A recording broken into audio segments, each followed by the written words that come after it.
The world was a lot smaller when Fnatic ruled back in 2011. Over the last decade, very few times have we been surprised by a world champion. Not since the days of TPA in Season 2. Korea has dominated everyone for a very long time. The LCK has proven time and time again that they were the benchmark for developing world champions. It oftentimes felt like the rest of us were just playing for second and only for second. That was until 2018. China ruled the world with success at MSI and Worlds. And they asked a question, the question that would be answered in 2019. Will LCK be the unquestionable best league in the world? We turn to the 2019 World Championship, and we truly do not know who will be crowned the world champion. 24 teams from around the world have already made the shortlist. And for one of those 24, the road to being crowned champion starts today.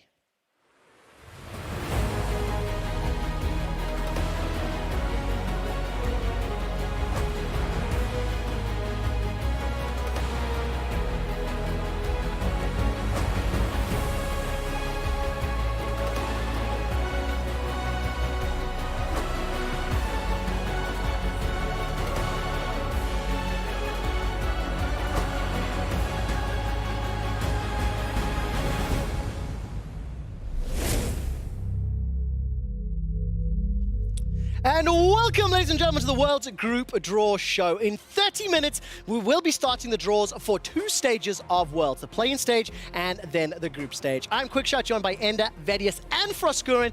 And before we get to the draw, we're going to talk a little bit about some of the teams, some of the players, and I want to dive straight into it with the most controversial topic I could possibly start with.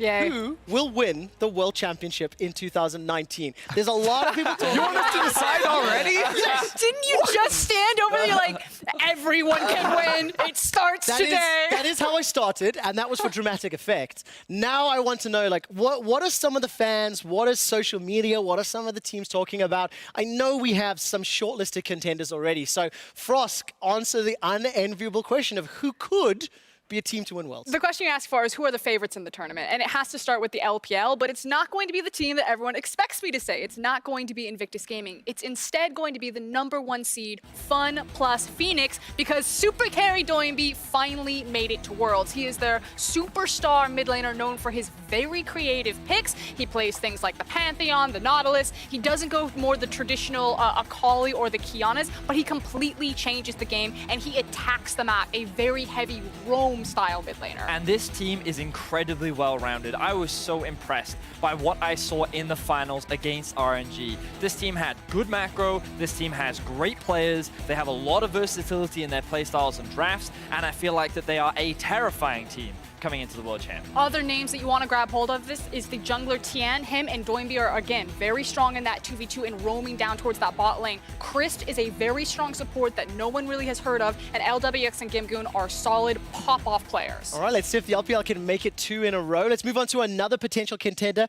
Ender, who else could win Worlds? Well, I think SKT has to be on everyone's minds here. Shocker. Not just because of the history behind this organization, but also the way they've been playing this year alone. I think you look at this team, and it's not just about scaling into the late game. Instead, they have Clid coming out of the jungle, who is popping off for them in these early games to set them up for the stage of the game where they thrive. This is the best team fighting team inside of the LCK, and it's something that teams on the international stage must look out for. And everyone has their eyes on, of course, the return of Faker to the World Championship. Right now, there is a lot of debate around who the best mid in the LCK is right now. But one thing you can say for sure is that Faker is in form. Faker's team looks great, and they are poised to challenge for the Summoners Cup once again. I want to dive into this best mid out of LCK, but that will come in a few minutes' time, a little later in the show. Why is G2 also on the shortlist, Vidius, as a potential favorite to win while Worlds? it's cute to have all these other favorites, QuickShot, obviously we have to talk about the actual best team in the world when it comes to G2. And people will be like, can you really say that? I can, because they are reigning MSI champions. They're going into Worlds as current international champions, and all eyes are on them. Now, if you base it off their most recent performance, things probably don't look that great. We saw sloppy play, we saw some mechanical mishaps, but everyone knows, especially the European fans, the peak that this team can perform at. They seem to have the aggression of LPL teams combined with the calm and coolness of LCK teams, and they are a threat that you have to respect coming into Worlds. Look, this is the most stacked roster that Europe has ever sent to Worlds. Top to bottom, they want the all-pro team in every single position here in Europe, and they talk a big game online. They back it up with their incredible play on the Rift. I think it's the conversation of, in the same way that we're rating SKT so highly as favorites for the tournament, it was really their playoffs that clinched it for them, whereas their regular split was very shaky, especially early on. G2 are almost kind of the inverse of that. They managed to lift the title. The playoffs were very shaky, but their regular split was so damn dominant. So it's about the longevity of both these teams, which is why they're both on this list. It's really, really exciting. And one of the goals that we have for this pre-show before the group's draw is to inform and entertain, to a degree, a lot of the viewers at home about some of the teams, some of the players we're going to be talking about, so that when we actually draw the teams, some of that context and shock and awe can happen. Let's talk about some of the teams that could cause problems for the favorites, right? Let's talk about some of the teams that will show up on the international stage that could knock out a favorite or a dark horse to win the whole thing. I'm going to jump in early, quick shot. I have become a huge Damwon fanboy. We know VODS. I love this team. They are big. I mean, the reason is because I call them a G2 light. This team is fast, they are aggressive, they get in your face, and they are full of young, hot-blooded talent that is some of the best in Korea. What happens when they actually beat G2 then? I mean, I'm gonna cry, but I'm also gonna be excited because this team to me just looks fantastic. They're fast, they're efficient, and they are what I define as opportunistic. And if you make a small misstep, they will not be afraid to pounce on it. And I think this is so unconventional from what we have so commonly seen for so long from the LCK region. And in particular, the player that I love to watch on this team is their jungler, Canyon. He is one of the most fluid early game pathing junglers in the LCK. He changes his path up onto him. You cannot predict this guy, and he shows up exactly where he needs to be. It's really solid performance out of him, combined with their support Barrel that is absolutely on form. Those two players will just run you and gun you down. The question, of course, is can this team take their domestic success and translate it into an international stage? Because we have seen instances where new blood from the LCK in particular has a lot of hype around it, a lot of buildup, they birth onto the international stage and they fall a little bit flat. And maybe that's because the expectations are set so high because you have the legacy of LCK behind you, or maybe it's because they're not quite ready. It is, because one of the things I actually don't think is very heavily discussed a lot is just how many times the new teams from LCK, new players from the LCK actually fail to deliver on stage. And of course, there's two sides to the coin. It could be because the expectations are so high. Hey, look, they still did well, just not versus the expectations, you know? Like, VODS, how well will these new kids do knowing they're also going to be in the play-in stage for the first time ever? The LCK third seed's going through play-in. Well, I think that the play-ins will do a lot of benefit for a team like Damwon as well. Give them time to play against teams that we typically don't expect to challenge the likes of, especially the caliber of players that are on this roster. It'll get them used to playing on a different stage, playing in a different environment, but for how long the World Championship is, the different kind of stress that you have to undergo. It is a brand new experience, and we've seen many new rosters come to this stage and struggle over the extended pressure. So do I think Damwon are one of the teams to take the Summoners Cup home? No, but I do think that given the potential on this roster, they can really cause some damage and create a lot of chaos that people don't expect. Okay, let's give me another suggestion. I know we have one other team, and I'm looking at this, and you guys are saying Cloud9 are going to be one of these other teams. Yeah, I mean, Cloud9, if you look at it historically, out of North America, it's always Cloud9 that shows up on the international stage, even though they don't always come in as the region seed. I think a lot of this comes down to very strong fundamentals for these players. Across the board, you look player for player, I think they're weaker than Team Liquid generally in this matchup, and that's why they lose domestically. But when they come international, they always show up. Last year, we saw them make it to the semifinals in Worlds. This year, I think, led by Svenskeren, we're going to see very fast play out of this team that isn't really typical out of most North American teams. Yeah, and that's really who I want to put the spotlight on. Svenskeren has been a phenomenal jungler. You know, getting to look closer at his pathing, I can see a lot of the praise that's levied for him, and I really do believe that he's like, if you just put Svenskeren on TL, I think that's when you get the true TL North American super team. Like, sorry, Smithy, but it's very different styles, and I just love how Svenskeren attacks the map in different ways. what sort of pressure is now on Svenskeren and Cloud9? Because there's so much pressure. I feel like that when you look at this roster, just naturally having the name Cloud9, you default are expected to go to Worlds if you're a North American fan, and then on top of that, you're expected to perform. This team consistently makes it out of the group stages, and groups that they should not get out of, they always end up doing it, and it is always surprising in how they do it. And again, it's what my two colleagues were saying, that they have good fundamentals, and there's always a player that stands out. And I think that right now, the player that's standing out is Svenskeren, and I think that he will challenge the best junglers in the world. Depending on your age, either the Exodia comp or the Voltron comp, depending on whatever show you prefer. Look, we don't have enough time to dive into every single every single. It's not Power Rangers either, but we'll we don't have enough time to dive into every single team and every single player. Of course, we do have a 20-minute countdown till the draw show. So I want to move us on and talk about some of the players. And one of the ways that I'd like to do this is let's take a look at which region is sending the most stacked individual lane. Okay, so we're going to go top through support. I want to know which region has the best representatives. And let's start in the top lane. And Frosk, I want you to tell me why China is sending us the best top laners in the world. Get the pictures on screen because you have to look at these three names. Remember the name. The Shy, I think G2 in particular have that one implanted on them when they never forget that. Gimgoon from FPX. This guy was formerly on Xenix Storm. He went over to the LPL, kind of washed between a bunch of teams, has always been a standout, but never really got his opportunity. A Korean import alongside Doinby. Now it's him and Doinby that are really leading the charge for very powerful solo laners. And then Long X. This guy was formerly known as Xiao Al. And if you're an LPL hardcore fan, you saw this coming from a mile away. Everyone knew that Xiao Al was going to be a massive standout in that top lane. Now with his new name swap and taking over for RNG's Let Me, RNG no longer have the same weakness that undid them in 2018, which was failing solo laners. Xiao, who is popping off, and Long X is a big deal. Now, what about North America in terms of competition in the top lane? I think of Impact. I think of Huni coming back to play on European soil. Licorice as well, who showed up. It's interesting because that's not what I would have thought. A lot of people would be like, what about LCK's top laners? What about? But you're right. When you think about the quality of top laners that are coming from North America, they've proven themselves internationally. Every single one of them. See, that's the thing. Think of every North American team that's played on an international stage in the last 2 years. There's been more discussion about the respective top laners and how they've done good or not than many other roles. So it's just the one that comes to mind the most. Yeah, I think actually if you look at the whole of North America and which lane is strongest coming out of that region, I do think it is the top lane. The history of both Impact winning a world championship as well as Huni with his time on Fnatic,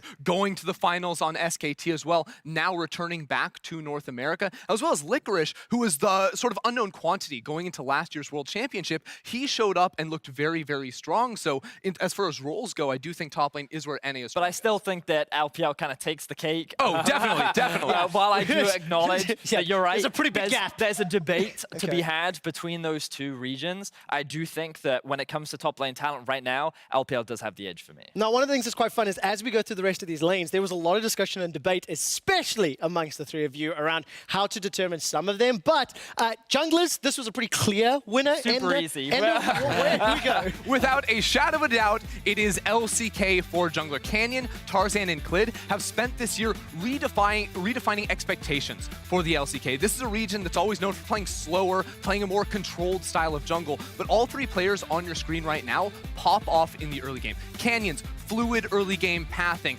Tarzan's ability to have huge impacts in the game, and Clid's ability to get his team ahead in every single game that they play cannot be undersold. And what's nuts is just how stacked the jungle position is at this tournament. You look at the LEC representatives, the fact that we're sending our top three junglers in Xerxes, Broxa, and Jankos. We just gave all of that praise to Svenskeren. Xmithie has also proven himself on an international stage. So it's like the fact that Canyon, Tarzan, and Clid stand so much head and shoulders above a very stacked field is why Korea seems so very terrifying at this tournament.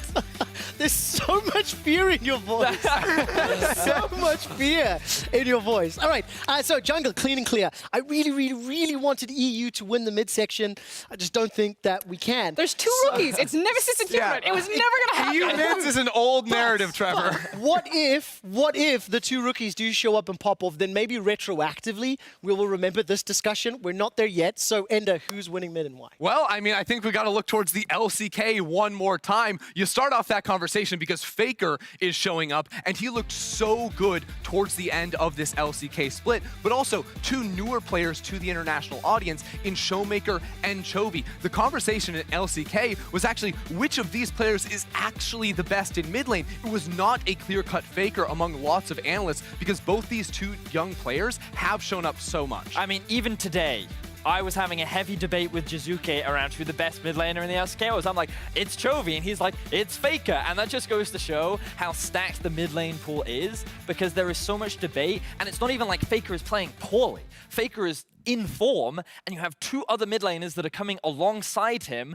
that are, if not in more form than he is. So it's terrifying to think the caliber that is coming out from LCK in terms of their mid-jungle duos. And it's going to be fascinating to see whether or not they are capable of showing up on international stage, because again, we talk about rookies, there are young and new players from the LCK for the first time on this international and world stage. And given that we have evidence to show that they don't always show up in playoffs, the world stage should in theory be a bigger audience. So will they actually show up in this situation? And I think that's just like the cherry on top. Because when you're looking at this, you really have to take in the whole collective, because there'll usually be like at least one or two standouts of every position, but then it's kind of like the third one that lets you down, and so you just grab what's stronger. It's the fact that in this LCK lineup, you have the cherry on top of the standout, that high ceiling of the greatest player of all time, and then you have the well-roundedness of also Chovy and Showmaker. Oh, I love it. You guys have to jump on Twitter, tweet at lolesports, and tell us whether or not Faker is still the best mid laner in Korea. We are still talking about each of the lanes. We are talking about the teams or the regions that are sending multiple teams to the group stage. And now I'm going to move us on to the bot lane and where we find a winner, and we don't have a clear-cut winner this time. People are going to get angry at us. Okay.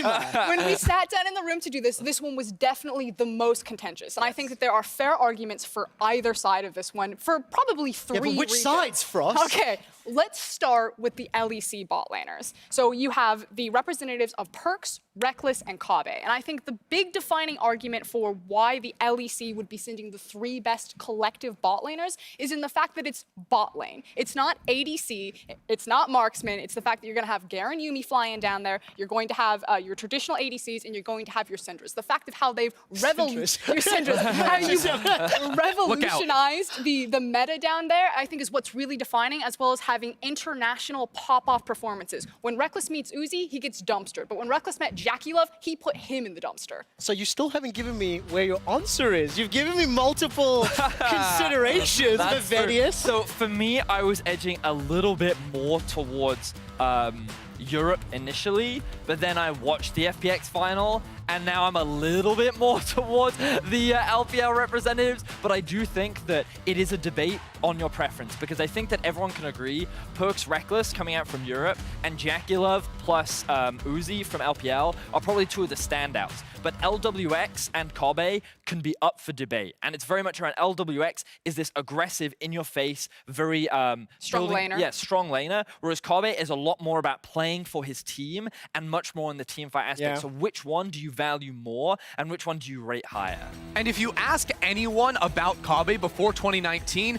they would tell you, oh, he's consistent. He's a good AD carry, but in 2019, he has been trying to prove himself. It started in spring when he was voted on the first all-pro team here in Europe. Everyone said he was the best bot laner in the LEC, and now he has led Splice to another final. Since 2016, it's been a long time, but it has been championed through him and his incredible team fighting. And it was the fact that Kabe really planted his feet and said, you know, not today. He was a clutch performing member for Splice in multiple high-pressure situations, and even though Reckless and Perks did get the better of him in most matchups, he was still incredibly impressive. So it's about, what do you weight? Do you weight the team fighting and the consistency and the scaling of Kabe? I'm going to weight it on what shows up in the world meta. I will say this, though. When you take an LWX and Chris, I do think that FPX have a significantly stronger 2v2 bot lane than Splice. But that's not what we're talking about. We're just going individual laners. But Frost, you have set me up for the supports, though. So let's go. Ender, where did we land on supports? For supports, again, it was a close battle between EU and the the LPL, but in the end, we're going to give it to EU. Tell me why. Primarily because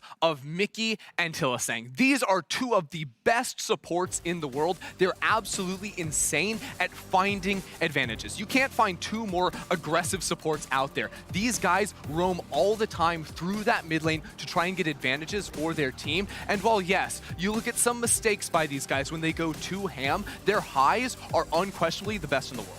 And we can see the odd one out here. We recognize that Norskeren is not necessarily like the other two in that Mickey and Hylissang are defining in terms of their team's playstyles, and G2 and Fnatic would be different teams if they lost those supports. But we do think that because of the collective strength of those two and how strong they are as a support, that it maybe it's biased, but I believe that it really does outweigh the shortcomings of Norskeren. See, the thing is for us, a lot of conversation was again over the LPL bot laners. Your three representatives are going to be the likes of Ming, Crisp, and Baolan. Baolan did not have the strongest regular split. Ming and Crisp are incredibly good. You don't know the name Crisp, you will remember the name Crisp. He is a very strong support. But do you lose the identity of FPX and RNG if you remove Ming and Crisp versus losing the identity of Hilly and Mickey and what they provide for G2 and Fnatic? And that was the biggest difference for us. I cannot wait to see how each of these lanes and individual players perform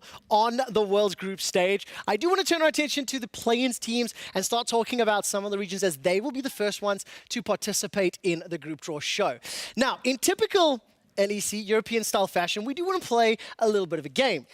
Before we talk a bit seriously about the teams and players, I have actually printed out some names and some faces of individual players, and I'm going to be asking my analysts to help me pronounce these individuals. Okay? Oh no. Now, they do ramp up in difficulty, and I think I might need my single for this one, but here's the first option, okay? Team Royal Youth coming out of Turkey. Frosk? Okay, so here's the thing. You can pronounce this one two different ways because you can either say, okay.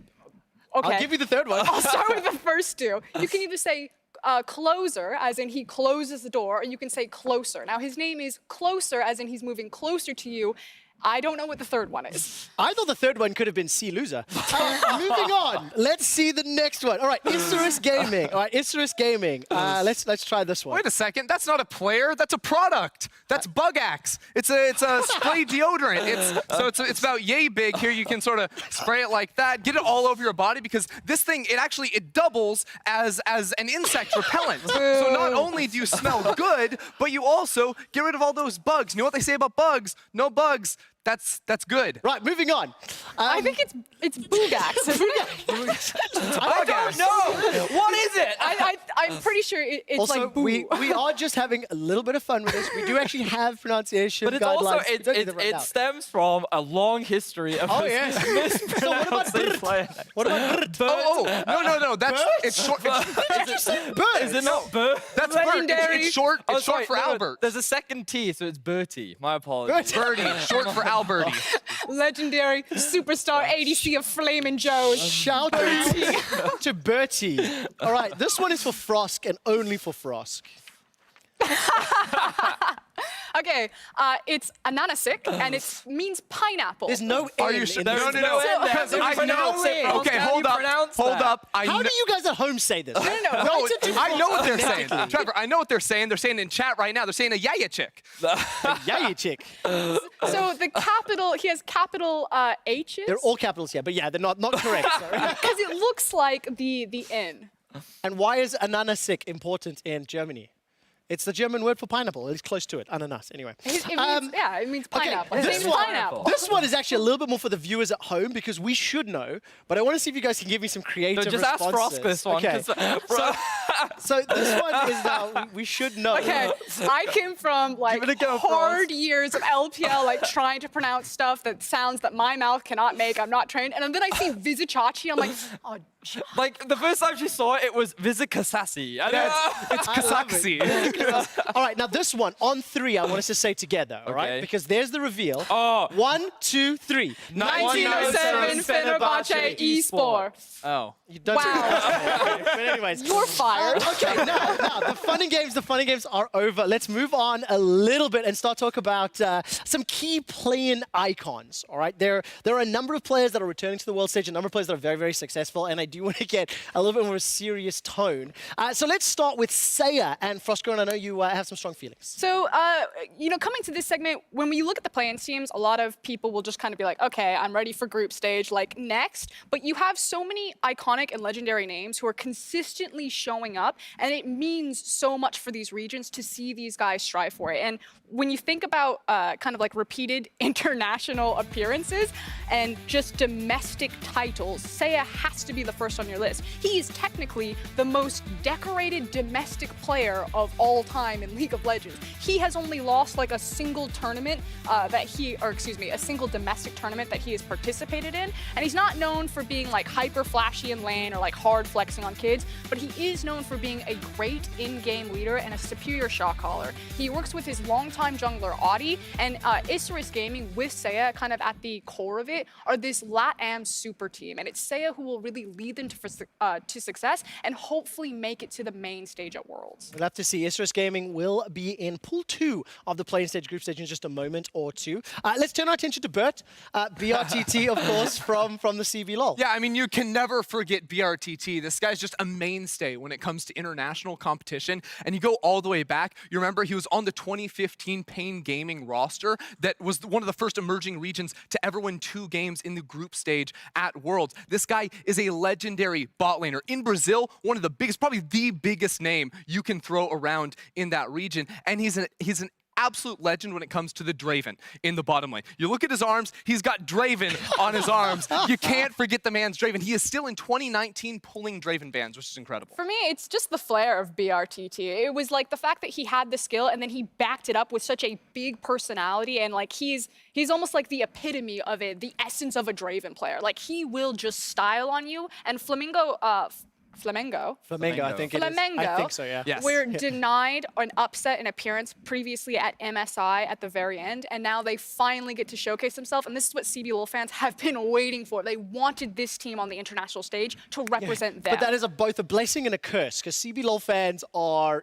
intense when it comes to their fandom, both for and against the representatives. Flamengo will be a Pool 3 seed, and we'll see what team they play in just a moment or two. I cannot get through a play-in show without asking VODS about a Japanese player. So let's talk about one of the icons in your eyes. It's Saros. We have to talk about him. It is the Heimerdinger and the Ziggs main. I've been hearing a lot about Zillion as well. I'm yet to really see it on the international stage, but this guy has been one of the key figures when it comes to Japanese League of Legends. And last year, it was such a big moment for the LJL when they were able to make it out of the play-ins group stages and go into the knockouts. And it was so unfortunate that they drew EDG, but there was so much support and excitement around this team of what they were capable of. And you can see the slow and steady growth that this team and these players are making. And Saros has been the consistent mainstay of this roster.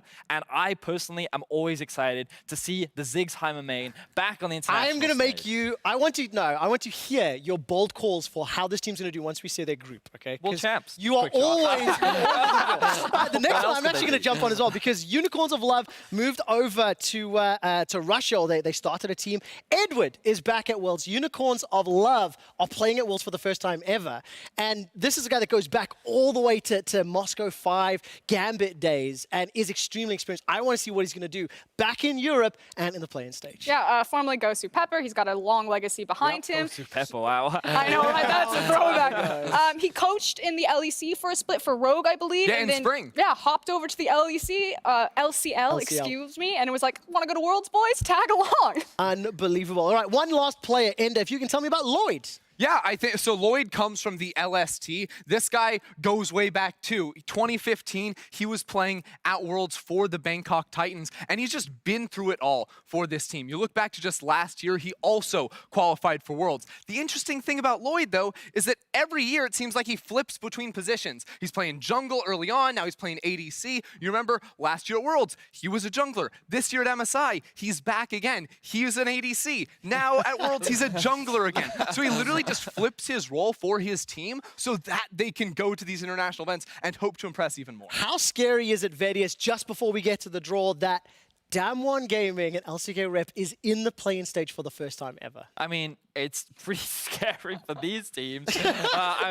But it's also a great opportunity to showcase what you're capable of because, again, remember, Damwon is a lot of young players playing for the first time on an international stage, and regardless, they are still representing the LCK. So if these play-ins teams are able to showcase a good performance against the likes of Damwon, it will give them a massive confidence boost and give them an opportunity to really make a name for themselves on the international. And absolutely will. Thank you guys so much. We're 10 seconds away from the draw. Just as a reminder, the play-in stage will be drawn, as will the group stage. Immediately after, I'll be back with the analysts to discuss the results of the 2019 World Championship group draw.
Welcome to the LEC studio in Berlin for the 2019 World's Group Draw Show.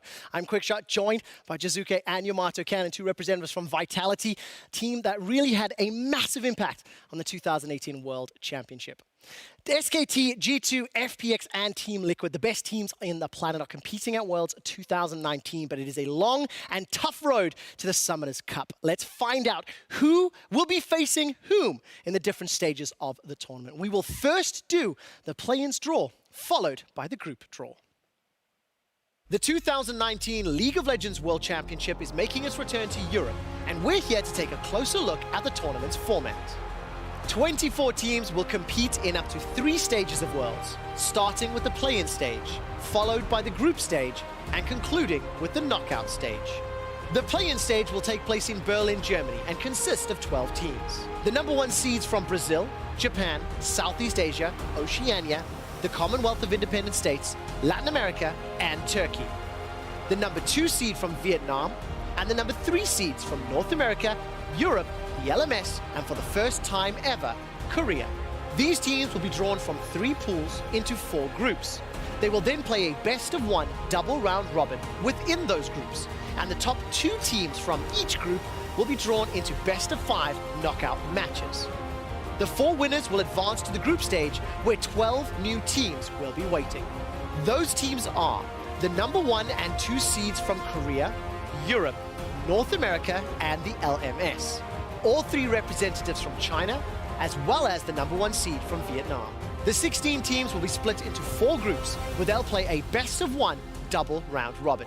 The top 2 finishers from each group will move on to the knockout stage in Madrid, Spain, which will play host to the first 2 rounds of a best-of-5 single elimination bracket. Finally, the last 2 teams will meet in the finals in Paris, France, where one will raise the Summoners Cup and secure their place as the 2019 League of Legends World Champion. It's time to find out which teams will be competing against which other teams in the 2019 play-ins stage. You can see groups pool 1, 2, and 3 behind me. We'll slot the teams into groups A, B, C, and D. Jiizuke, could you please draw the first team from pool 1?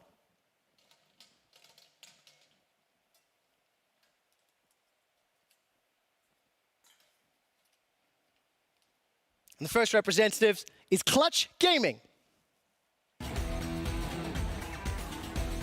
the LCS, Clutch Gaiman ran through historic pillars TSM and CLG to star in this play-ins rodeo. And Huni is coming home, European fans, and he's bringing Tanner time. Homegrown talent, Demonte is bringing trust back to NA mid laners with just as much to prove at this event. This team is a hungry one for skirmishes and for Rift Herald.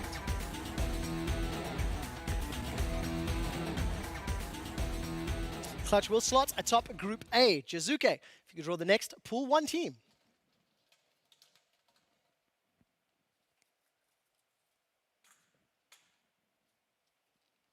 The next representative from Europe, it is Splice. Slow and steady, Splice finally returned to the international stage after 3 years, helmed by star marksman Kobe. The odd one out from the other European representatives, Splice are bringing a bunch of fresh faces to the international stage, including rising star Humanoid, EU Midsman. Also a huge congrats to Vizichachi, who has finally qualified after his debut in 2014. Obviously, Splice slot into Group B, and Jiizuke, please draw the third team.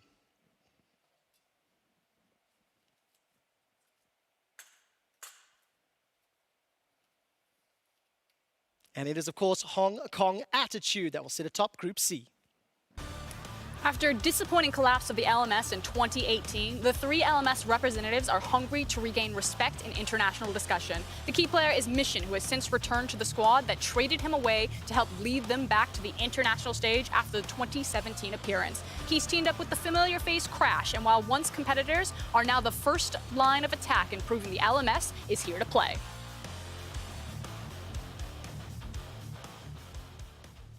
And of course, Jiizuke, if you could please draw the final Pool 1 seed.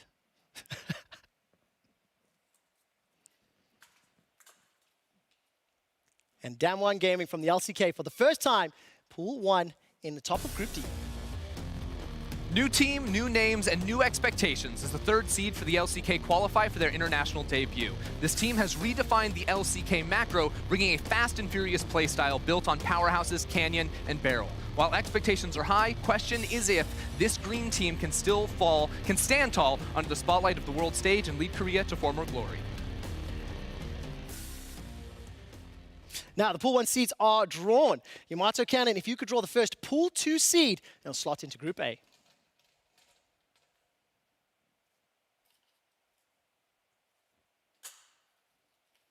And it is, of course, the Unicorns of Love. Former EU fan favorites, the Unicorns of Love were reborn in the LCL to much success, finishing 2nd in the regular season before taking playoffs by storm. A close final with Spring Split champions Vega Squadron pitted former teammates against each other, but in the end, UOL triumphed. Fans of the LCL on the international stage may recognize domestic powerhouses like Boss or No Man's, and most of the important, the Thresh Prince himself, Edward.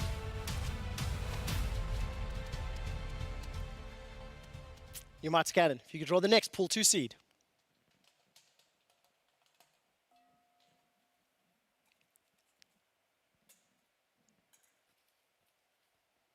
And it is Isurus Gaming. The super team of LatAm, Isurus Gaming, are built around legendary mid laner and the most decorated domestic player, Seiya. With his partner in crime of 4 years, Audi, this team revolves around mid-jungle pressure to beat you on the map. This iteration of the roster might be Seiya's best chance to finally make it to the group stage, and the one that LatAm have been waiting for.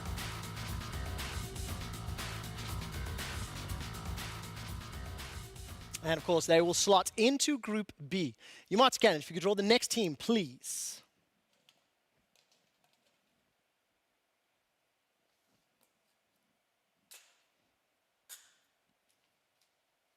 And it is Low-Key Esports. The VCS opened to an intense race between 4 teams: GAM, Team Flash, Dashing Buffaloes, and Low-Key Esports. It would come down to the wire before GAM and Levi reigned supreme before being challenged by the bad boys of the VCS, Low-Key Esports. After getting destroyed in the playoffs, Low-Key, now humbled, fought through Team Flash to represent Vietnam as a 2nd seed. Keeping with their VCS roots, they are an aggressive team that attack you through the jungle with DNK. Alongside GAM, Low-Key are here to prove that VCS is a contending region. And of course, they will slot into Group C as you rejoin us here at the station. The 4th and final ball did unfortunately open. And of course, as it is the final name in the pool, Yamato, if you could please do the pleasantries.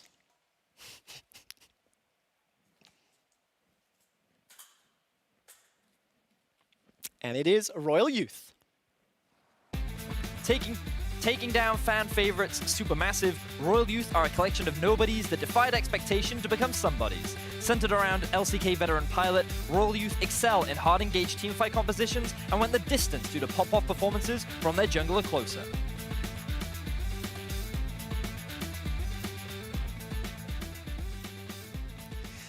And we are down to the Pool 3 seeds. Yamato has stepped across. Could you please draw the first Pool 3 seed?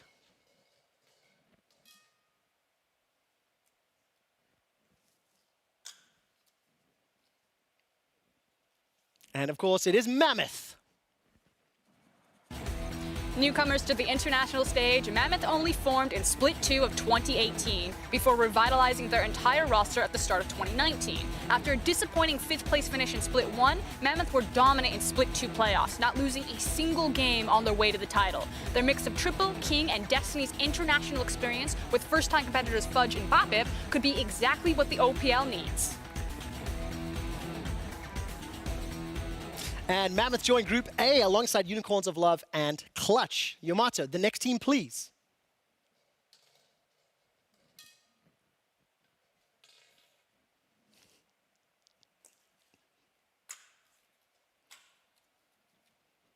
Detonation, focus me. Representing the LJL for the 6th time internationally, Detonation Focus Me are a familiar face to many. Having formed in 2013, they quickly became the driving force in Japanese League and are 8-time LJL champions. Although a Japanese team has never made it to the main stage of an international competition, they narrowly missed out on the knockout stages at MSI as their 4-2 scoreline in groups was narrowly too short. With an unchanged team from MSI built around veterans like Udapon and Evi, a lot of people will be thinking this is the best chance that the LJL has ever had. And of course, they will slot into Group B. Only 2 play-ins teams remain. Please draw one of them, Yamato.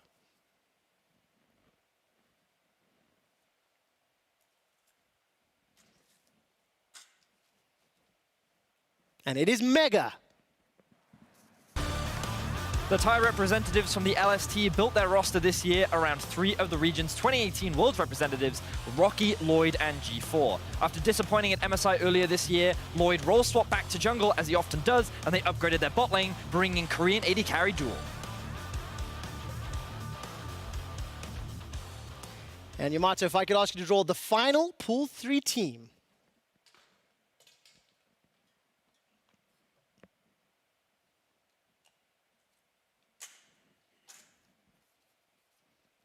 And it is Flamengo Esports. After joining CBLOL in 2018, they made the finals. In their first 2 splits, only to be upset in both of those series 3-2. This summer, they managed to win their first Game 5 in a final to qualify for their international debut. This team is led by Brazilian icon BRTT and will lean on him to carry them the distance. BRTT and Flamengo are looking to remind the world of the CBLOL of old. And with that final draw, the 4 groups for the play-in stage have now been locked in. We will reset the stage and prepare for the 2019 World Championship Group Stage draw.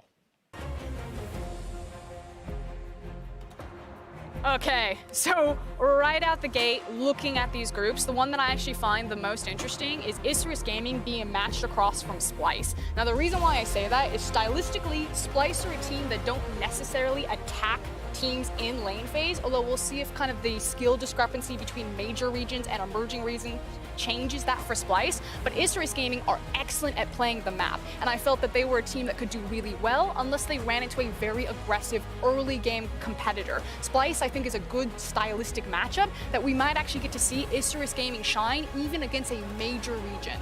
I also think if we look over at Group D, Royal Youth coming in as a Pool 2 team has to be very happy that they drew Damwon, meaning they can't get them in the knockout form of the play-in stage. So if they're able to come out of this group, or Flamengo underneath them, they have the ability to try and make it into the group stage. And then the other thing that I'm super hype about, Thank you very much. We will get more time to break it down after the draw, but we're moving on to the group stage. As you can see, there are 2 pools, 4 Pool 1 seeds and 8 Pool 2 seeds. YamatoCannon and Jiizuke will once again draw the teams that will slot into the groups. And just a reminder that in one group, you cannot have more than one team from the same region. I will explain that in more depth if the teams happen. Now, YamatoCannon, if you could please draw the first Pool 1 seed.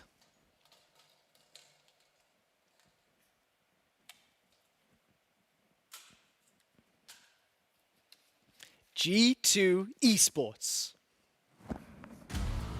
MSI champions G2 continue to come out on top in the LEC. Their star-studded Super Team remains one of the biggest European powerhouses in League of Legends history, as Caps, Perks, and all of G2 ready themselves to take on the best in the world, a taste of international success only propelling them to greater heights. Now for the first time in the modern era, EU and G2 are at the forefront of tournament favorites. May I ask YamatoCannon to draw the next Pool 1 seed?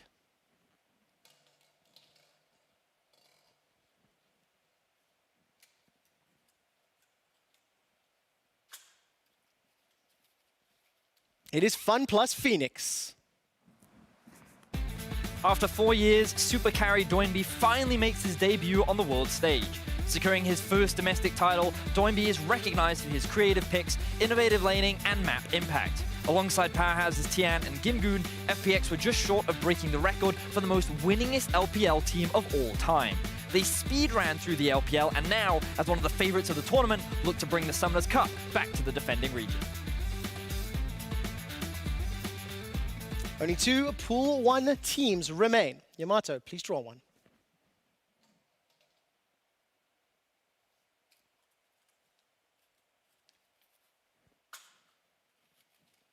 And it is SK Telecom.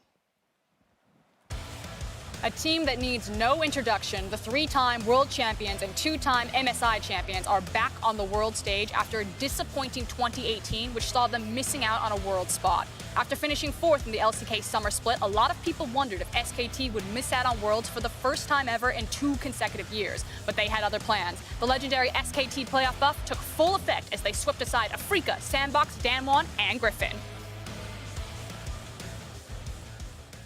And of course, SKT slots into Group C. Yamato, if you could draw the final team.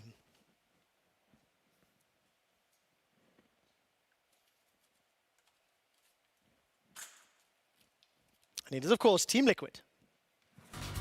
From MSI finalists to Summer Split champions, back to back to back to back, Team Liquid continue to rule North America and the LCS. Packed with veteran talent and world champions, this Liquid roster carries high hopes for North American fans. Jensen and Doublelift in particular have now proven themselves on the international stage and look for nothing less than contending for the top.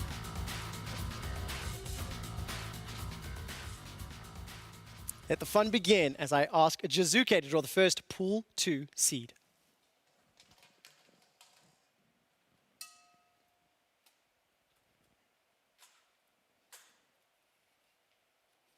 The first team to be drawn is Griffin. Griffin are a team that was meant to be at Worlds last year. After dominating the Korean Challenger Series in 2018 spring, they shot to the top of the LCK in summer, only losing to KT 3-2 in the finals. They then narrowly lost to Genji in the qualifiers, meaning the world would have to wait another year before they could take to the international stage. In 2019, Griffin have topped the LCK regular season in both splits, and both times have been stymied by SKT in the finals, leading to many asking if they'll choke on the world's biggest stage. Griffin joins G2 Esports in Group A. Jiizuke, please draw the next team.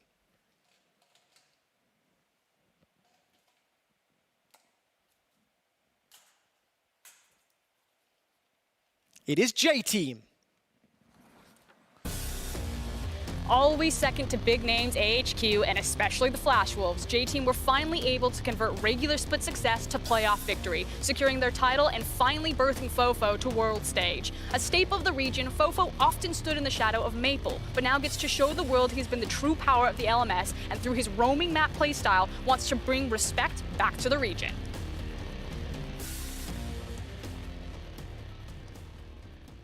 J-Team slot into Group B. Jiizuke, the next team, please.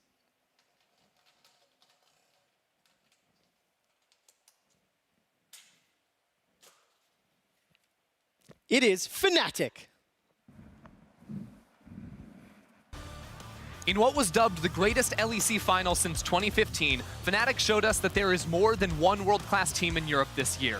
Ever since their victory at Worlds Season 1, Fnatic have been trying to get back on top of the world, and last year they were agonizingly close before being destroyed by Invictus Gaming in the finals. Since 2018, they lost their star mid laner Caps to their rivals G2, but have built and come into 2019 looking stronger than ever.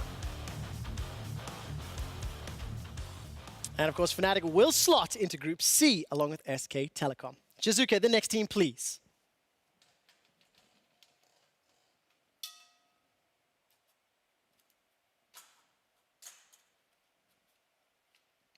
It is Cloud9.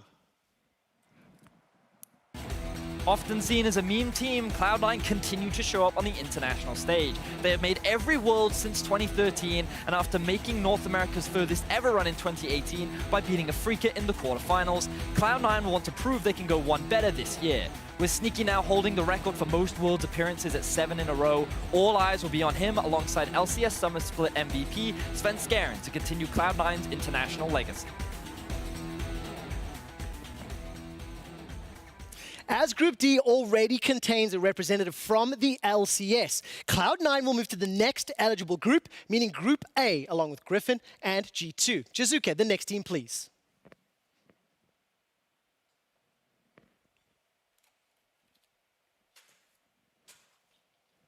And it is AHQ Esports Club.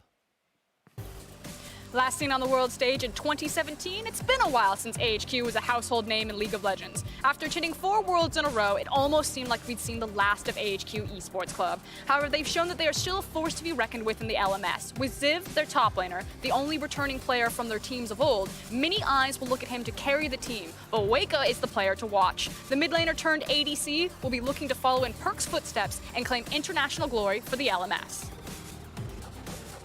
And of course, they will slot into Group D along with Team Liquid. Only 3 teams remain. Jiizuke, please draw one of them.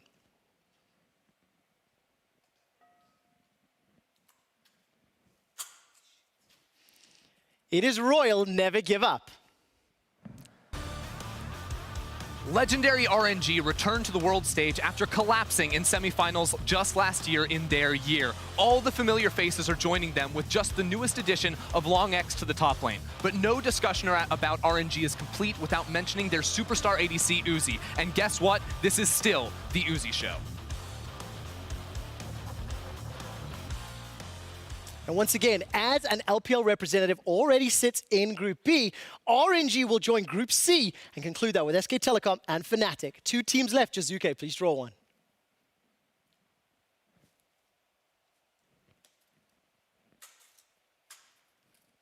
It is defending world champion Invictus Gaming. Defending world champion indeed. Invictus Gaming limped back to the international stage after a rough split riddled with roster swaps and underperformances. But when push came to shove, it was the youngest member, Jackie Love, that stood tall, pulling Rookie and the Shy across the line for the regional qualifier. While IG struggled in recent performances, if they return to their 2018 form, they are an easy dark horse for the tournament to lift the cup back to back. The first available group that fits Invictus Gaming is Group D. They join AHQ and Team Liquid. Only 1 team remains. Jiizuke, please do the honors.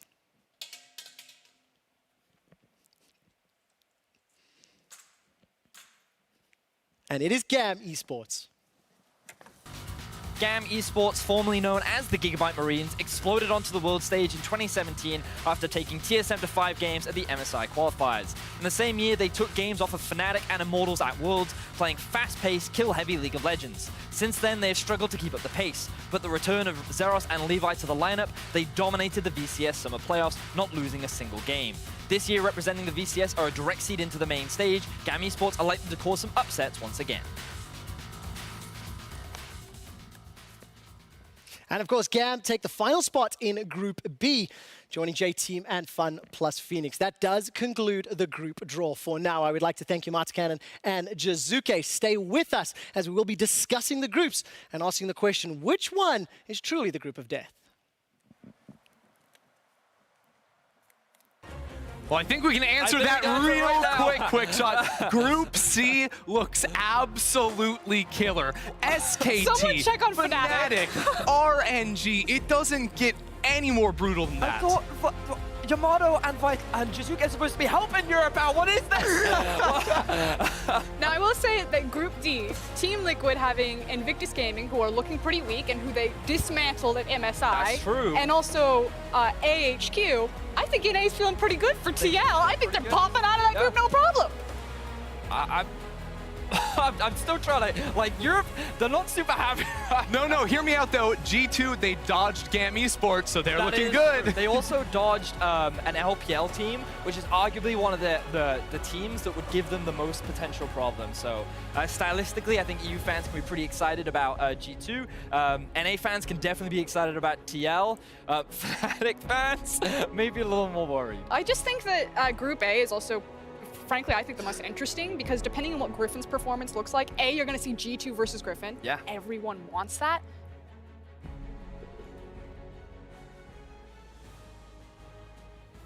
All right, welcome back. We did need to just synchronize with everybody, and I'm catching up on some of the news. Frosco, I'm sorry to interrupt you halfway through. I never get to talk.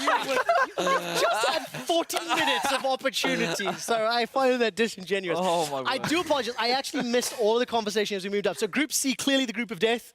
Yeah, without a doubt. Yeah. Yeah, without a How doubt. close is Group A to Group of Death to Group C? What I was saying about Group A is that depending on how Griffin show up on the international stage, obviously, I think it's fair to say that the favorites are G2 and Griffin in that group. And that's unfortunate because we just talked about how Cloud9 are usually the team that shows up for NA at the world stage. And they might not even get a chance this time because of how stacked the group draw is. That said, Cloud9 have been in very rough groups before, considered groups of death, and managed to really mess people up in them. So there's obviously a lot to unpackage, right? Oh, yeah. We've got both play-ins groups. We've also got group stage groups. We'll move to planes in a moment. Let's stick with the main groups for now. Okay, so I would like to start with effectively the spiciest group, which is Group C. I think that it is the one that is the closest and up for most debate. And something I was saying before the World Championship was I would love to see Fnatic in SKT's group, because I think stylistically it is a very interesting matchup, because Fnatic in the past were known as this very team fight reliant style. And if we think back to last year when they made it to the finals of Worlds, it was very much Broxah plays around Caps, that's their early game, and then they always go to the late game insurance of team fighting with Reckless and Caps at the forefront, and then Bwipo was just like the supplementary reliable top laner, right? Now they've evolved their play style to being a lot more like G2, and they're very free-flowing, they're very much about playing towards side lanes, they take advantage of globals, and they attack. What you haven't told me is, will Fnatic beat SKT? Yeah, I'm getting to that. And my point is, yeah, I'm getting to that. My point is that their style is very different. So in the past, I would have said Fnatic is just a worse version of SKT, but now I think they are very different. And I think that there is real possibility for upsets to happen here because of how different they play. So you mean SKT could be Fnatic? That would be the upset? I'm trying to answer fast. Don't put words in our mouth, Trevor. That's fair. That's very, very fair. None of these three teams are going to be having fun, Trevor. Now, Frost, what does RNG do to this equation? This is why I'm like, someone check on Fnatic. Is Reckless okay? Because all I want to talk about in this group is the AD carries. We have Uzi, Teddy, and Reckless. I don't care who the fourth one that goes in there. You can't find a harder group when it comes to like bot lanes in this tournament. Yeah. It doesn't get better. Also hilarious is that every play-ins team, like whoever pops out of play-ins into group stage, they want to avoid this group at every cost. Everyone's looking at the TL group like, can we do it? How weak are IG right now? Yeah. And then they look at FPX group like, can we do that one? Yeah, those guys are definitely eyeballing the B and D groups, right? Like, because I think both those groups have a clear favorite. But the second seed is the one that's little Group C, because because I still want to talk a lot more about this, just because again I want to reinforce how good SKT look and how stylistically they are very similar to RNG in their approach. There's typically a lot of team fighting, and I think that the impact of the mid laners is very important to the success of how they transition from their early game to the late game. And when was the last time we saw SKT RNG? 2017 Because we Worlds? did see it, right? Because it was that the year that RNG It was in Shanghai, the best of Yeah, five. it was the Misfits SKT, and then it was RNG Fnatic, and then RNG and SKT played in the best of 5. And back then, SKT got the better of them, but it's always a matchup that is like so hotly debated, and it's like, oh, I'm so excited. This is like Talk the about a matchup that's going to be historic group. debated, right? Because now we've gone to the super sexy, super obvious. But let's go Xiaohu, Faker, Nemesis. Actually, Right? How is this going to go? stylistically, what's interesting is that you have a bunch of mid laners that really like to play for the map. Now, Yeah. Faker is known for his ability not only to play for lane, but also play for map. Nemesis is a very heavy, roaming mid laner, usually Fnatic put a lot of players there to gain priority, and then they pick him up. His Twisted Fate, of course, and like getting out to those side lanes. So while you do have like really cool names like Faker and Xiaohu, for one, I'm just very excited because Xiaohu's actually on performance again, particularly with things like his Zoe, and then Faker was also on performance in the back half of playoffs. So if we do get a 1v1, that's cool. But I actually think this is mostly about who gets out to their side lane first. Who gets to Teddy, Reckless, and Uzi first? Yeah, because bot lane's the sexiest role in this Yes, group it by is. far, but I think it comes down to mid laners and jungles. We talk about the roaming of these mid laners, but also think Broxah, Clid, really strong early game junglers. Fnatic love to snowball their games. Karsa, a very smart jungler that's like one of the best inside of the LPL. So again, this is another very strong group when it comes to jungles, and when we talk about influencing these side lanes, it's going to start in the mid lane. It's going to start getting that lead and then transitioning that into other areas on the map, and the team with the best mid jungle 2v2, I think, is the one that comes out on top. Oh, I can't wait to see this. We do have to talk about a lot of teams and a lot of groups, so I want to move us on from the very crystal clear group of death, and let's turn to the second most interesting one in my eyes. G2, Griffin, and Cloud9. What are our expectations? All three of these teams popped up in our pre-show in the build-up, and we were talking quite highly of Cloud9. There are some question marks around Griffin on the international stage, and we get to see what G2 does in group stage. You know, do they drop games? Do they come in firing on all cylinders? So the way I look at this group, right, is that they can't have Clutch, Splice, or Damwon if we assume that they're the favorites from the play-ins in their group, which means that HKA is pretty much the only team that can join this group. Now, depending on how HKA perform, you can see how there's actually a world where Cloud9, even though on paper you might not put them as favorites to get out of this group, there's a world that they get out of this. Largely because it depends on what kind of Griffin shows up. Everyone knows that pound for pound, Griffin probably has better players than Cloud9, right? Like, everyone knows the talent that exists on this Griffin roster, and everyone can see that there is potential, but we've been talking about potential for this team for like the last 2 years. Yes. And Griffin has been disappointing, especially when it comes to most important matchups. Now, obviously in the regular season, they always dominate. And if you want to equate regular season to group stages, there's an argument that exists there, but the reality is, how does Griffin perform in a completely new environment on an international stage? And the one thing you can be sure of is that Svenskeren is on form, and Cloud9, even though they don't individually have the best players, they took TL to 5 games, and they have the ability to challenge some of the best. So I think that this group is a lot more controversial than first meets the eye. Just before I throw to Frosk, as a reminder, of course, you can't have two teams from the same region in the same group. So when VODS was talking about, you know, Damwon, Clutch not being able to make it in here, that's why that works. Frosk, take on the group. I think if we're looking at kind of positional stylistic matchups, you have very clear dominant bot lanes in Perks and Mickey, and then Viper and Lahans. Yep. And then you're looking at Sneaky and Zazel. Do I say it right? Yeah. Yes. Yeah. Every time I look at his name written, I'm like, oh, that's really hard for me to read. How do you pronounce that? And I just have some concerns because I know that Cloud9, Svenskeren doesn't give a ton of resources to Sneaky and Zazel. They're usually left a lot on their own. It's not often that people rotate down to them, whereas G2 and Griffin can really attack and blow you up into a lane phase. And so I think that's kind of where a discussion will really start for Cloud9 and how they're preparing for these teams and just making sure that they can neutralize and get their bot lane into more skirmish or team fight oriented situations. Yeah, I'm really scared for C9 in this group, assuming Griffin do show up, primarily because we look at the strongest point on Cloud9. That's Svenskeren in the jungle. But in this group, you have the 2 best junglers in the tournament in my eyes. You have Jankos and you have Tarzan. I don't know, like, Svenskeren is really good, don't get me wrong, but when your best player is worse than the other 2 players and only 2 teams get out, I don't think you can make it through. Wow. Ooh, very, very interesting. The thing, I'm just going to address the elephant in the room. G2 has a long history of not being super good in group stages. That is what I set the question up with. And Because I'm very like, glad you've come back to it. I'm like, oh, I mean, if we based off most But there's no recent VCS performances- representative, VODS. Yeah.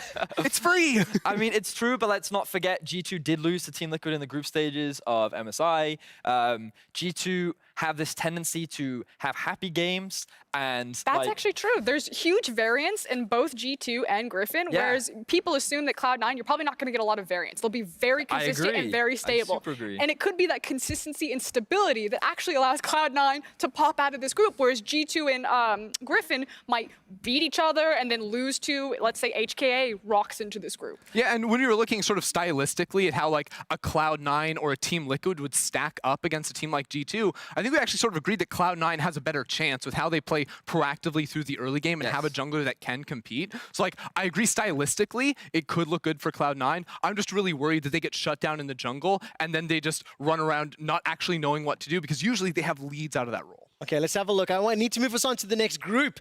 Team Liquid versus Invictus Gaming rematch. I am super, super hyped about this. Obviously, we throw AHQ into the mix as well. Ender, TLIG, what do you think of this one? Well, this is probably the best group that Team Liquid could ask for, if we're being honest. You have AHQ, which, you know, is a little bit of an unknown quantity, but I think TL can be very confident in that matchup with the roster they've put together. And you have an Invictus Gaming that was slumping all split long. Like, they only turned it on towards the end here, and even then, we have some questions with their volatility game to game. So Team Liquid come into this as a relatively consistent team coming out of North America with very strong players across the board. They should definitely make it out of this group.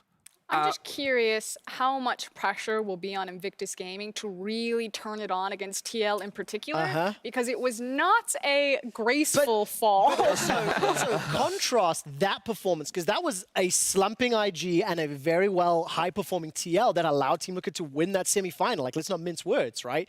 So if you still have a slumping IG, do you give Team Liquid a bit of the edge and psychological edge? I mean, again, if we base it a lot off most recent performance, I do just give the edge to Team Liquid. Just flat out. Period, right? Because the reality is Invictus Gaming have been very variable, and even if you just look at their final best of 5 against Top, you can see the variability throughout that series. Like, the performance of each player varies from game to game, and the only consistency that you get is actually from Jaculov and to a degree their new jungler Leyan. And I feel like that while there is a high ceiling for this team, you will never sit there and say that the Shy and Rookie are going to be people that you can just ignore. But throughout this split and throughout playoffs, they have not shown the same level of consistency and performance that they did last year. So I right now would put TL as favorites. The thing that concerns me is that a team like Damwon can join this group. I want to get into that just 1 second. Just before we get into that, because I actually have a leading point for Damwon, is in this group, is anybody brave enough to comment a little bit on what you would anticipate from AHQ? The LMS has been a region that has not really shown up in recent years, and expectations, at least when I look at this, is I sort of already want to write them out of the group. I mean, frankly, it's always the same discussion, but I think one of the big things for the LMS region is not just losing, you know, core members like the Flash Wolves, but losing a lot of the coaches and the support structure. The LPL has basically been eating the LMS for a very long time and draining them of talent, and I think that's what's kind of having long-term effects on them. So it's nice to finally see Fofo and J-Team get a chance to shine, but at the same time, I look across the LMS, they haven't been doing well consistently internationally for a long time. They do have some, you know, historic players like Ziv and Fofo that you still can count on, but it's still a lot of question marks because also internal in these orgs, they're losing so many coaches and managers. And it's actually terrifying, and we need to see how the LMS will bounce back. EU, it's not the same disparity, but he's been losing talent, but has found a way to funnel new talent. Every EU representative this year is European, which is super fun. But I'm going to go back to the question you just said, VODS. Damwon could find themselves in Group D, along with Splice. Damwon could also find themselves in Group B. It's the only other team that doesn't have... Right. Now, that's my bridge, that we can talk about both. But how different does Group D come for Team Liquid and Invictus if Damwon is in there versus if Splice is in there, for example? So for me, Group D then suddenly becomes a lot more volatile. But again, I'm a big Damwon fanboy, so bear that in mind, right? But it very much depends on what they look like in players. And my expectations are that Damwon don't drop a game in Plains, right? That's how strong I think they are, and how we talked about them being surprises and that quality bar. I do think that if the team shows up that we saw in their series against Kingzone and that we saw during the regular season, I believe that they can challenge the likes of both Liquid and Invictus Gaming and can make the top of this group.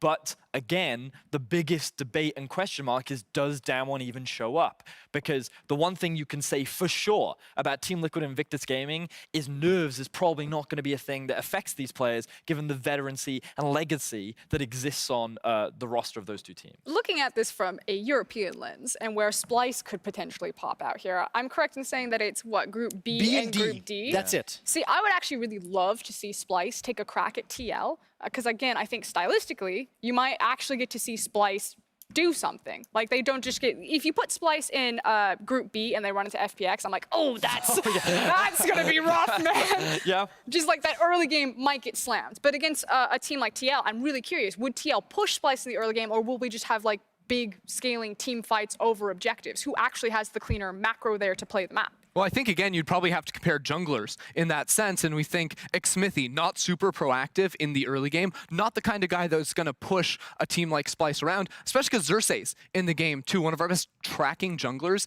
inside of the LEC, rather. So I do think that there is potential for Splice to push the game later, to get into that comfort zone that we know they love to play in, and maybe give them a shot. Okay, so now we've talked a little bit about Damwon. I want to just bring our attention to Group B.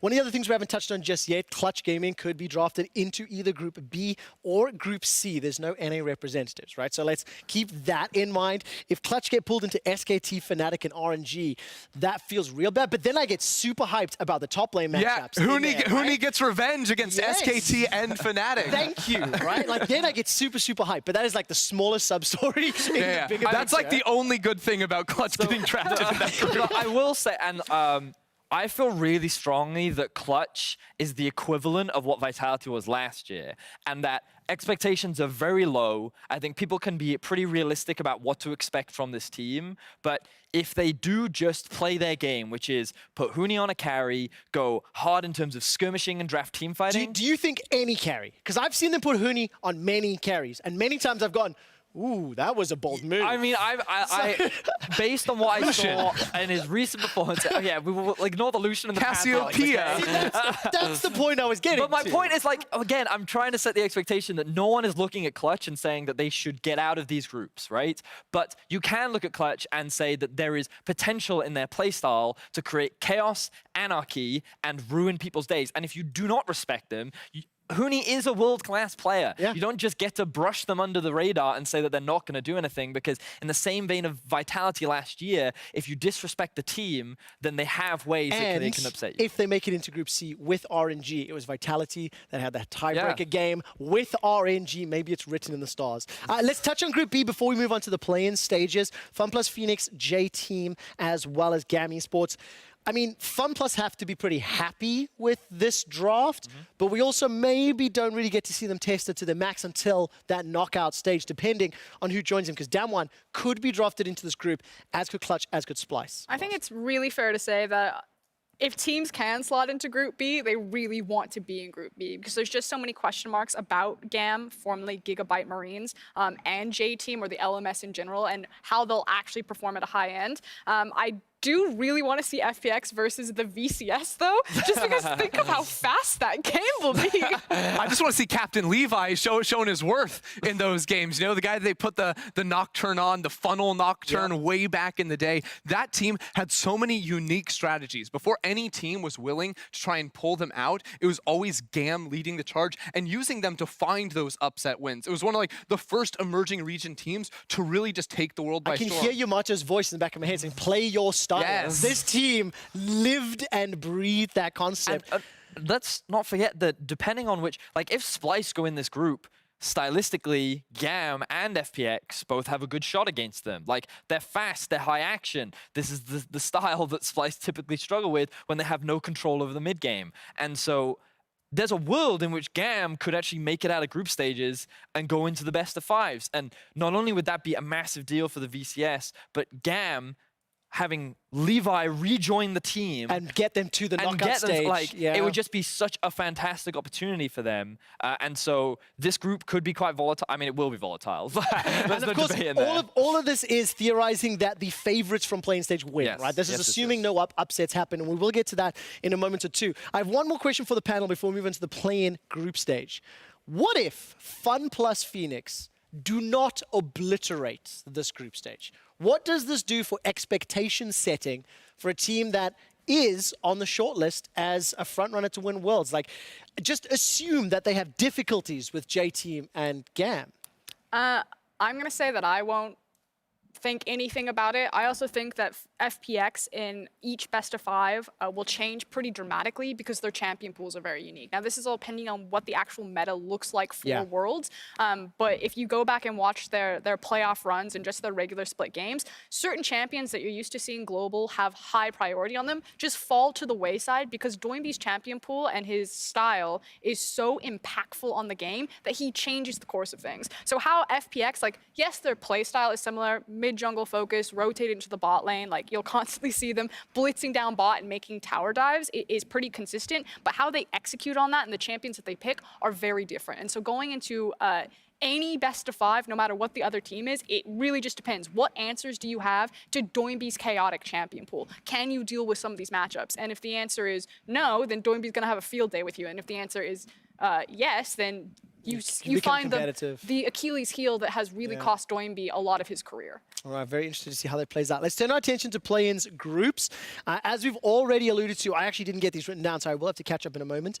There are 4 groups of 3 teams. The top 2 will advance to a best-of-5 stage, and 4 of those winners will then be slotted into the groups behind us. So once we get the play-ins up on stage, pretty clear that we are pretty heavily biased towards Clutch, Damwon, Hong Kong Attitude, and Splice. So the question I'd like to maybe come to towards the end of this segment, who's the most likely to get upset and maybe not make it? This is kind of tangential because this also is true for the main stage where you have GAM and J-Team in the same group, and you now have Hong Kong Attitude and Low-Key Esports in the same group. So you have both the LMS and the VCS representatives. And this could be the world where you finally see the shift of power, where the VCS finally rise up, tear down the LMS, who are kind of just hanging on to that major region status, and say, no, no, no, no, we are the more powerful region. We are the region now, instead of talking about the LMS, that you need to be talking about the VCS. And I think there's 2 different opportunities in both play-ins to kind of like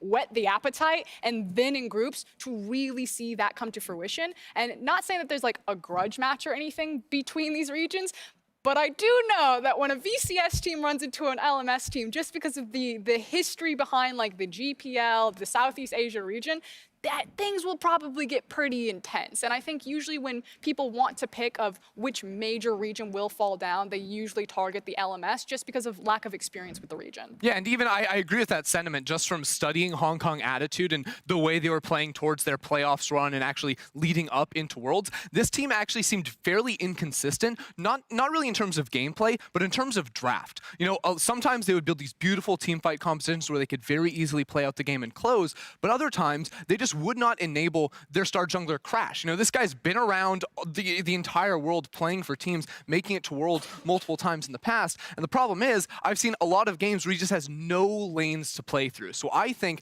the Hong Kong Attitude need to do a much better job of setting him up to succeed. Otherwise, I agree, Low-Key definitely has the ability to try and upset them and take first. And kind of focusing on Low-Key and kind of their players to watch and who they are from the VCS. Now, it was a really tight race in the VCS between the Dashing Buffaloes, formerly PVB, Team Flash, GAM Esports, and then Low-Key Esports. And people were trying to figure out who was actually going to be the best team in the VCS. And it was Low-Key, kind of in the very end that slipped over Flash or Team Flash after GAM just destroyed them in playoffs. Now they are considered a fairly cocky team. There was a bit of controversy, a bit of trash talk between them and GAM, and I think GAM really humbled them and put them in their place. But they really love to attack in the jungle, and I think that's what I've been really focused on when I watch low-key esports, is their jungler D and K, because not a lot of the emerging regions attack through the jungle. They usually rely on like just a player disparity in like a mid lane or an ADC or something like that. It's kind of slow games. They roll up with their ADC,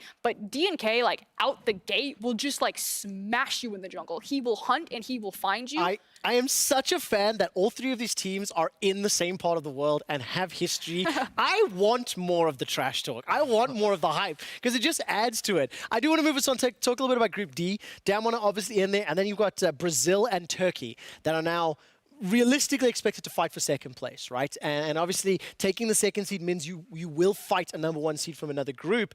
Damwon, what is it like for the teams facing Damwon in this group? I mean, this is the worst possible situation for you. It does feel like these other two teams, Royal Youth and Flamengo, are now playing for second place in this group. And for me, it comes down to the head-to-head between those two teams, because I think it's really hard to write off Damwon. Sure, they're young players. Maybe they look shaky. But at the end of the day, there's so much talent in that lineup that they should be emerging from this group in first place. And then it comes down to, as I said, the head-to-head between these two teams. And for me specifically, I did a lot of research looking into Flamengo, you know, the BRTT, legendary player for them. But this team, I feel like they struggle when it comes to like split-second decision-making. They have very good fundamentals, and when the game is slow and they can control the game very well, that's when they look really, really strong. But a team like Royal Youth that maybe come in, give them a little bit of fire, make them think on the fly, that's when they make these errors that you don't usually expect to see from a team that, when everything's going right, it looks so calm.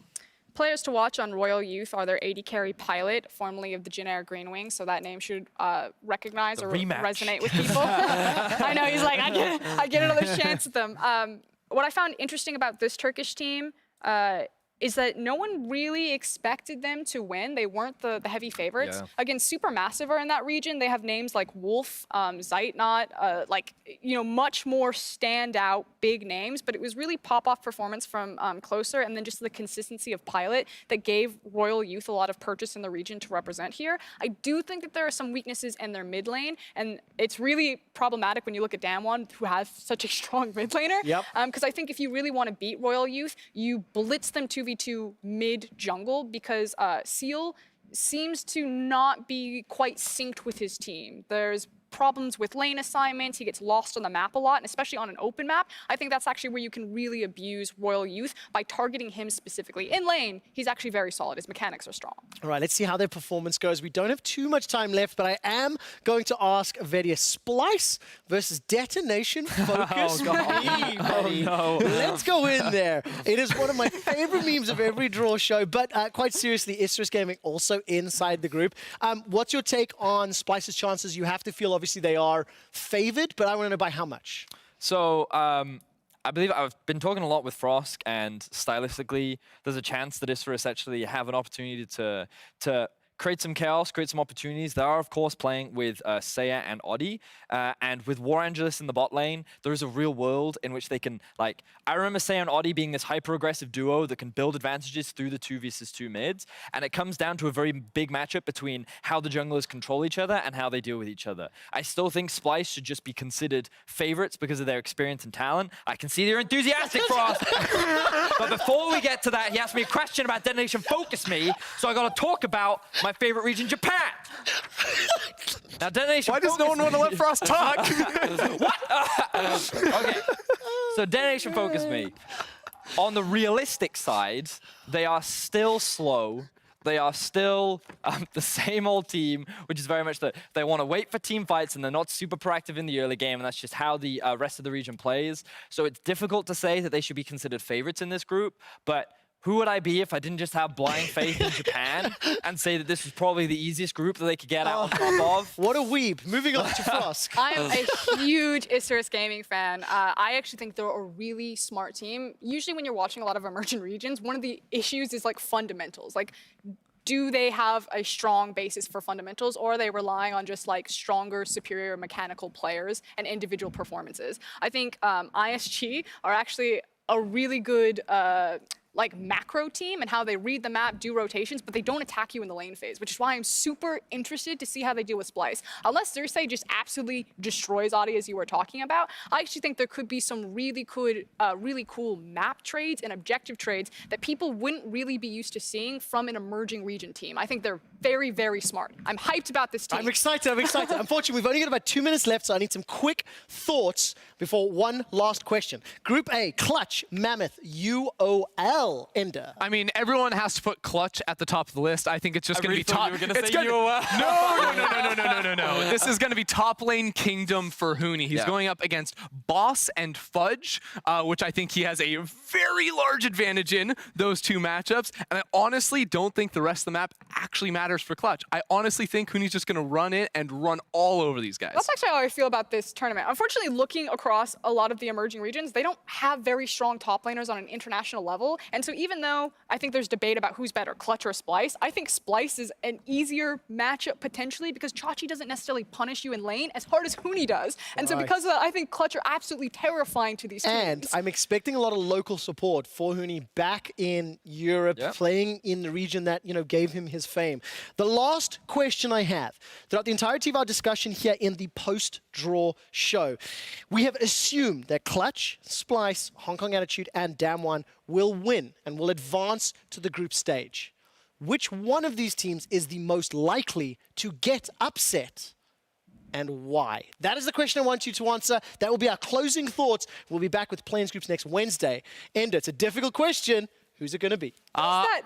That's like a 10 What? You can't answer that question in 10 seconds, Trevor. Oh, I'm not asking 10 seconds. We've got a few. Oh, we got a few like, seconds? Yes. Okay. Well, I'm going to say out of those 4 teams, the most likely upset for me is going to be Hong Kong Attitude coming out of the LMS. And I think that the teams that would be most likely to do it, I would like to look at Unicorns of Love with their jungler. I think they can get a lot of work done there and potentially an Isurus. I'm in agreement with Ender. I also liked a lot of what Frost was saying about low-key. There's a world in which that they may even be able to upset and finish first in the group, forcing Hong Kong Attitude to play against one of the other favorites, three that are definitely making it. Yeah. And then in that situation, there's a real difficulty for them. So like when I compare the other groups, it's unlikely to me that Splice, Clutch, and Damwon are to be upset in the groups, whereas I could see it for HK. Okay, final thoughts, Frost. I actually think it's Splice, and I think it's specifically if they run into the VCS representative. Again, I think stylistically, it's a pain for Splice, and I don't think that, again, a lot of these emerging regions are missing kind of key, strong, standout top laners, but Chachi doesn't necessarily punish in lane. And if you just keep throwing a jungler at him, I think you can survive that. Well, there you go. And that's what low-key like to do. So if it's a Splice low-key best of 5, I actually think that's the most likely upset. That is exactly what I was hoping to hear, and we'll see whether or not those matchups fan of EU, come. Trevor? Yeah, you hate Splice apparently. I love things that we can Unbelievable. reference. I'm not an anti-Splice person. I love references and statements that we can come back to when the play-ins group stage begins. The full world schedule will be released later today. I'd like to say goodbye from my analysts, from my Vitality representatives that help draw the play-ins and the group stage. And we will see you next Wednesday for the 2019 World Championship. Get out of here.